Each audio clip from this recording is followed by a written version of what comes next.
Hey friends, if you wish to find the dependencies of a service in Windows Services or Windows Service Manager, then please watch this video. I will guide you through the procedure. Search for services and then open services, and then you will have to find some service here. Let's say this one.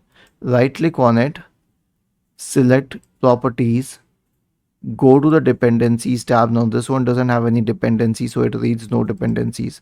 We'll check for something else. Let us try this one, the credential manager service. Properties, dependency. This one is dependent on the remote procedure call service.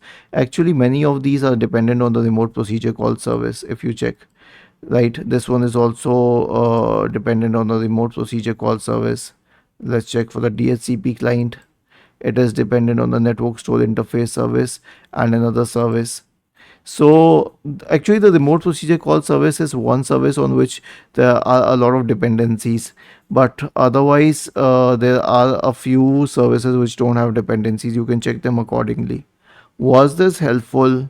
If yes, then please subscribe to the channel, and if not, then let us know in the comment section of the video on how we could help you further. Thank you for watching this video and have a nice day.